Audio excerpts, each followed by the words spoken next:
Every day, we go about our routines in a fairly systematic manner, taking care of job responsibilities, maintaining our home, guiding our children, and having a little fun.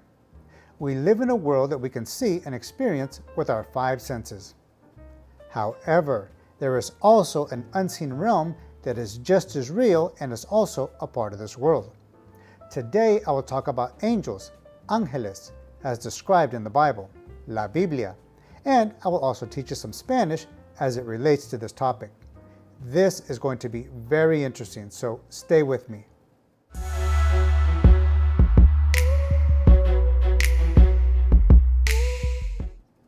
Hello amigos, Roberto here, and welcome to Missionali, where we study the Bible, we live it, and we share it with the world. Now, before we actually get into today's topic, let me first go over a few helpful grammatical and pronunciation tips. Number 1, the word for angels is ángeles. Now, note that there's an accent over the first letter, so the correct pronunciation here is ángeles. Tip number 2, the letter I is pronounced with the English double E sound. Now, interestingly, the word for invisible is spelled exactly the same in Spanish. However, the pronunciation is invisible. The third and final tip is this. There are only two angels in the Bible that are given names, Michael and Gabriel. These are pronounced Miguel and Gabriel. Now, make sure to combine the two sounds of brie and L into one sound with the emphasis on the L. Gabriel. Got it? Muy bien. Let's begin with our first point. Los ángeles son seres creados. Ángeles is the plural form of angel. When a word ends with a consonant, the plural simply adds es. Seres is the plural form of ser, so again, we add es to modify it. Seres in this context means beings and creados means created. Now note how creados has to agree with seres in the plural form. So here we have angels are created beings. A good verse to confirm this point is Colosenses capítulo 1 versículo 16. Next, los ángeles no tienen cuerpos físicos. Tienen is from the verb tener, to have. But since the negative no precedes it, we end up with they don't have. Cuerpos means bodies. When a word ends with a vowel, cuerpo in this case, you simply add an s to make it plural. Now, this word you may have been able to figure out because it resembles corporal, which means relating to the human body. Or, if you know some Latin, you may have thought of corpus.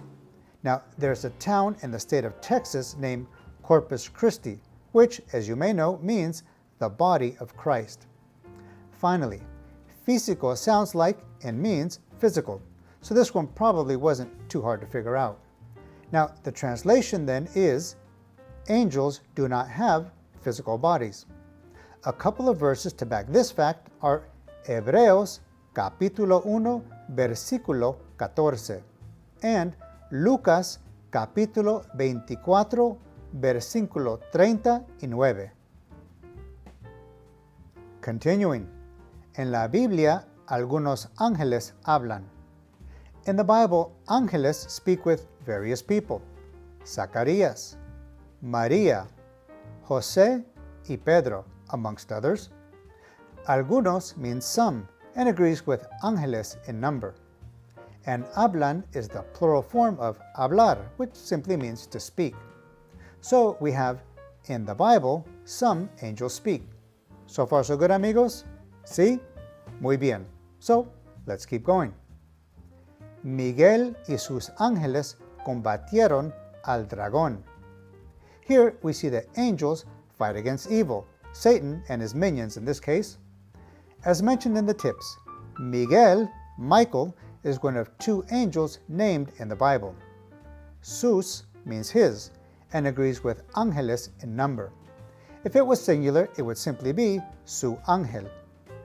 Combatieron looks like combat, but here it's better translated fought against. Finally, you can see that dragón is spelled exactly the same as it is in English. However, the emphasis of pronunciation is on the last syllable, dragón. Our translation then is Michael and his angels fought against the dragon. Check Apocalipsis capítulo 12, versículo 7. This next one is very personal for me, and I'll share with you why in just a bit. Dios envía ángeles para nuestra protección. As you know from my past videos, Dios means God. Envía is from the verb enviar, which means to send. So far then, we have God sends angels. Para nuestra translates into for our, and as you can probably guess, protección means protection. Although here, you need to make sure that you put the emphasis on the last syllable, protección. Check Salmo 91, versículos 11 y 12. So now, let me share just a brief story with you. Many years ago, when I was 17, I was riding my bike along the shoulder of a small highway where the cars were zipping by at about 55 to 60 miles an hour. Now, it was February in the state of Washington, and during this time of year, as you can probably imagine, it is very cold, rainy, and very windy. So, on a portion of this highway was a bridge that crossed over a river. So for just a brief moment, the shoulder of the highway becomes an elevated sidewalk. Well, as I'm riding on this elevated sidewalk, an extremely strong gust of wind comes, knocks me over, and heads me tumbling into the highway where the cars were speeding by. So all of a sudden, here I am.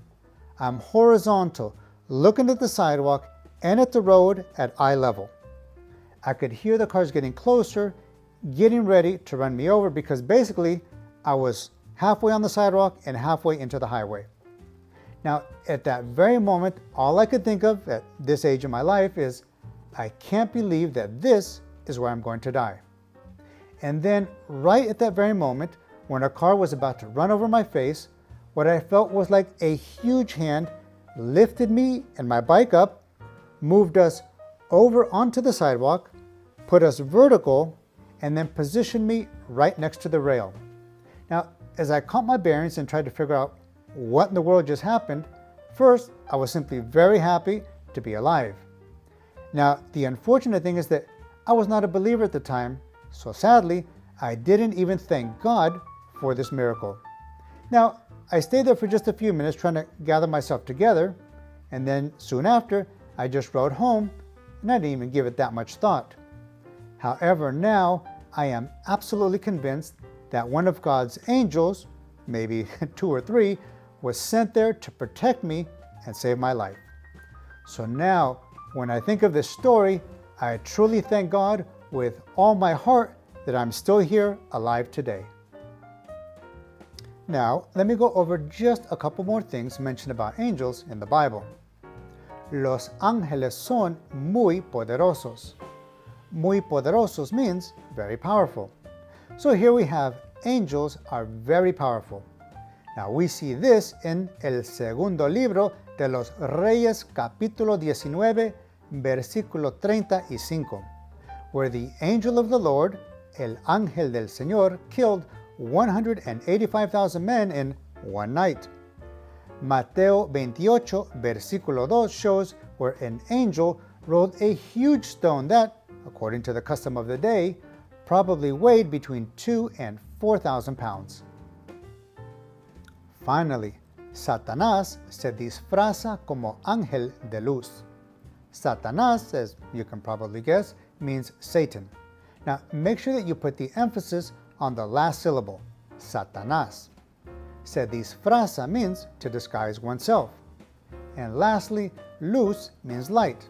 So here we have Satan disguises himself as an angel of light. In other words, if by chance you happen to see an angel very bright and beautiful, which, by the way, would be very, very rare, and this angel conveys something that is totally contrary to the Bible, then you know that this angel is not from God, but from the evil one, or is the evil one himself. check Segunda de Corintios, capítulo 11, versículo 14. So now, to finish our time together, let's repeat each sentence that was mentioned. Los ángeles son seres creados. Los ángeles no tienen cuerpos físicos. En la Biblia, algunos ángeles hablan. Miguel y sus ángeles combatieron al dragón. Dios envía ángeles para nuestra protección. Los ángeles son muy poderosos. Satanás se disfraza como ángel de luz. Well, dear friends, I hope that you found this time interesting and beneficial. If so, please give the video a like, subscribe to the channel, and share it with others. As always, mis amigos, thank you so much for watching, and Lord willing, I will see you in the next video.